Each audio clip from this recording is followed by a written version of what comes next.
మేమేమి మాట తప్పటంలా ఒక్కొక్కటి చెప్పిన ప్రతి కార్యక్రమాన్ని పేదవాడికి ఇస్తున్నాం. పేదవాడంటేనే ఇందిరమ్మ ప్రభుత్వం, ఇందిరమ్మ ప్రభుత్వం అంటేనే పేదోడి ప్రభుత్వం. అంతేకాని మాటకు ముందు మాటకు వెనక మేమేదో మాట తప్పిన వాళ్ళు అన్నట్టు, మీలాగా మేమేదో దోచుకున్నట్టు పదే ఇది ఇస్తున్నావు అది ఇస్తున్నావు. 10 ఏళ్లలో నువ్వు ఇచ్చిందేంటి? ఇందిరమ్మ ఇళ్ళు ఎన్ని ఇచ్చావు నువ్వు? ఆ రోజు ఏది డబుల్ బెడ్రూమ్ ఇళ్ళు ఎన్ని ఇచ్చావు? మొత్తం కలిస్తే 96,000 మొదలు పెట్టావు, 60,000 కట్టావు, 36,000 మొండుగోడలతో మళ్ళీ అవి కూడా మాకే ఇచ్చావు.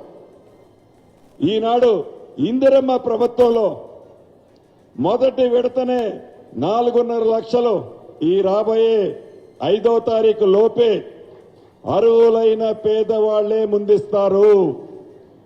ఇందిరమ్మ ప్రభుత్వం అంటేనే పేదోడి ప్రభుత్వం.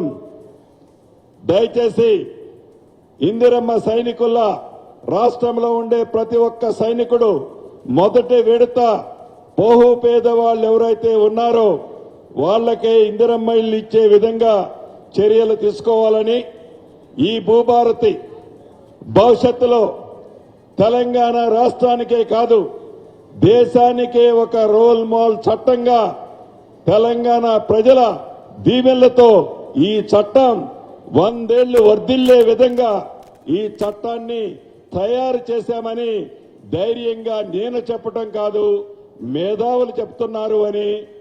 దుఃఖం వచ్చిన వాళ్ళు ఎవరైనా ఉంటే మీరు ఏ ప్లాట్ఫారం మీదకి పోయి కన్నీరు మున్నీరుగా సముద్రము పొంగే విధంగా మీరు దుఃఖించినా, మీరు అధికారంలో ఉన్నప్పుడు చెయ్యలేని పనులన్నీ ఈనాడు ఇందిరమ్మ రాజ్యంలో గౌరవ ముఖ్యమంత్రి రేవంత్ రెడ్డి గారి నాయకత్వంలో తూచా తప్పకుండా ప్రతి కార్యక్రమాన్ని పేదవాడికి అందే విధంగా ఈ ప్రభుత్వం చేపట్టుద్ది అని మరొక్కసారి ఈ వేదిక ద్వారా రాష్ట్ర ప్రజలందరికీ తెలియజేస్తూ, ఈ భూభారతి ఏదో ఒక రోజున చెప్పిపోయేది కాదు, ఒకసారి చేసి ఆగేది కాదు.